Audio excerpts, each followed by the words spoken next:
हर हर महादेव। दोस्तों, शनिदेव के बाद व्यक्ति किसी से डरता है तो वो है राहु देव। मित्रों, यदि किसी को पता चल जाए कि राहु की महादशा उन पर खराब चल रही है तो उनके पैरों के नीचे से जमीन ही खिसक जाती है। जी हाँ मित्रों, राहु का एक सफल व्यक्ति के जीवन में बहुत बड़ा योगदान होता है। जिस पर राहु की महादशा होती है उस पर मुसीबतों के पहाड़ टूटने लगते हैं। ऐसा क्यों होता है, क्या आपने कभी गौर किया है? मित्रों, राहु अगर किसी व्यक्ति पर सही स्थिति में हो तो उसे रंक से राजा बनते देर नहीं लगती, और वहीं अगर राहु उस पर खराब स्थिति में चल रहा हो तो किसी व्यक्ति को राजा से रंक बनते भी देर नहीं लगती। राहु महाराज के प्रभाव से अच्छे व्यक्ति अर्श से फर्श पर आ जाते हैं। मित्रों, आज हम आपको बताएंगे कि यदि आप पर राहु खराब चल रहा है तो आप इसे समय रहते कैसे पहचान सकते हैं और ठीक कर सकते हैं। चलिए पहले आपको बताते हैं कि यदि आपको राहु खराब चल रहा है तो आपको क्या लक्षण आप में दिखाई देंगे। मित्रों, आप गौर करेंगे और पाएंगे कि यदि आपका राहु खराब चल रहा होगा तो आपको पूजा पाठ में मन नहीं लगेगा और आप बहुत ही दुखी और चिड़चिड़े स्वभाव के हो जाएंगे। यदि आप किसी ईश्वर की पूजा भी करेंगे तो आपको उस ईश्वर के प्रति गलत ख्यालात और आपके मन में भ्रम पैदा होने लगेगा। आप हमेशा नकारात्मक विचारों से घिरे रहेंगे।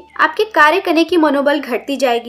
आप देखेंगे कि आप सोचे हुए कार्य कभी पूरे नहीं कर पाएंगे और आपके कार्य में हमेशा ही बाधाएं आती रहेंगी। यह कुछ लक्षण है जिससे आप जान सकते हैं कि आपके राहु खराब चल रही है। चलिए आगे बढ़ते हैं और जानते हैं कि आप इसे कैसे ठीक कर सकते हैं। परंतु आगे बढ़ने से पहले अगर आपने अभी तक हमारे चैनल को सब्सक्राइब नहीं किया है तो प्लीज सब्सक्राइब करें। वीडियो को लाइक देकर कमेंट में जय श्री खाटू श्याम बाबा जरूर लिखें। मित्रों, चलिए आपको बताते हैं कि राहु क्या होता है और राहु के खराब होने से क्या होता है। मित्रों, राहु और केतु को ज्योतिष में छाया ग्रह कहा जाता है। ये दोनों ग्रह एक ही राक्षस के शरीर से जन्मे हैं। राक्षस के सिर वाला भाग राहु कहलाता है जबकि धड़ वाला भाग केतु कहलाता है। कुछ ज्योतिष इन्हें रहस्यवादी ग्रह भी मानते हैं। चलिए अब आपको बताते हैं कि अगर आपका राहु कमजोर होगा तो आपको कौन से लक्षण दिखाई दे सकते हैं। यदि आपको बार बार मरी हुई छिपकली दिख रही है तो यह आपके लिए बहुत ही खराब है। ऐसा होना बहुत मानसिक और आर्थिक स्थिति को खराब होना दर्शाता है। राहु के अस्त व्यस्त रहने पर व्यक्ति के बाल झड़ने लगते हैं और नाखून भी टूटने लगते हैं। यह एक अशुभ संकेत भी कह सकते हैं। माना जाता है कि किसी भी ग्रह के साथ राहु की युति बेहद खराब होती है। जैसे सूर्य और राहु की युति से पितृदोष, शनि और राहु की युति से श्रापित दोष, चंद्र और राहु की युति से ग्रहण दोष, गुरु और राहु की युति से गुरु चंडाल योग, शुक्र और राहु की युति से पत्थर्व दोष होता है। मित्रों, यहाँ तक हमने आपको बताया कि अगर आपका राहु खराब होगा तो आपको ये लक्षण आप में दिखाई देंगे। चलिए आगे बढ़ते हैं और आपको बताते हैं कि अगर आपका राहु खराब है तो आप इसे किस प्रकार ठीक कर सकते हैं, तथा इसके साथ ही आपको कुछ बेहतरीन उपाय भी बताएंगे जो बहुत ही कारगर और अपनाए गए उपाय हैं। कुंडली में बैठकर राहु प्रगति की राह में रुकावट डालता है। छाया ग्रह के कारण जीवन में कई समस्याएं उत्पन्न होती है। ऐसे में ज्योतिष शास्त्र में कुछ उपायों के बारे में बताया गया है जिन्हें करने से राहु की अशुभ स्थिति कम कर सकते हैं। कुंडली में राहु केतु दोष होना व्यक्ति के जीवन में कई समस्याएं उत्पन्न हो सकती है, परंतु आप इसे सही उपाय के द्वारा ठीक भी कर सकते हैं। जैसे कि सबसे कारगर उपायों में से एक उपाय है तुला दान कराना। जी हाँ मित्रों, आपने बिल्कुल सही सुना।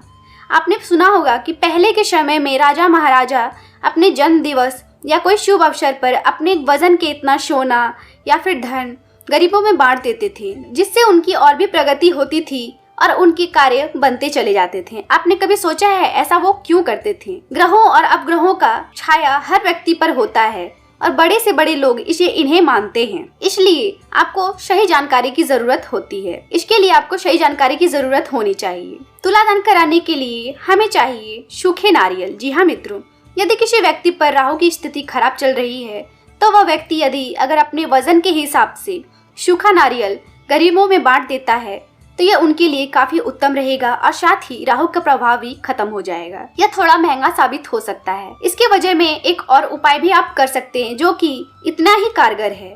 अगर आप छोटी छोटी बोरियों में 15 बोरी जौ को बांधकर अपने आप 7 बार घुमाकर नदी में फेंक आते हैं तो यह भी राहु के ग्रह को खत्म करने में कारगर साबित होगा। चलिए जानते हैं और कुछ उपायों के बारे में।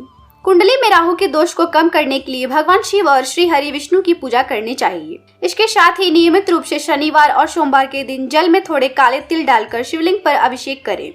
इससे राहु और केतु का प्रभाव कम होता है। राहु का प्रभाव कम करने के लिए आप पीपल की पूजा भी कर सकते हैं। शनिवार के दिन सुबह के समय पीपल के जड़ में जल चढ़ाएं शाम को पीपल के जड़ के पास घी का दीपक जलाएं, इससे भी राहु की पीड़ा कम होगी। साथ ही अगर आप कुछ रत्न धारण कर लें तो यह आपके लिए अति उत्तम रहेगा। राहु दोष को कम करने के लिए गोमत रत्न पहन सकते हैं। इसे पहनने से पहले ज्योतिष से सलाह लेकर पहने और साथ ही अगर आप इसे पहनेंगे तो इसे शुद्धिकरण करके ही पहने ताकि आपको इसका ज्यादा फल मिल सके। आशा करती हूँ आपको यह जानकारी अच्छी लगी होगी मित्रों। मिलते हैं अगली वीडियो में, तब तक हमारे चैनल को सब्सक्राइब करें, लाइक करें तथा कमेंट में हर हर महादेव लिखना ना भूलें।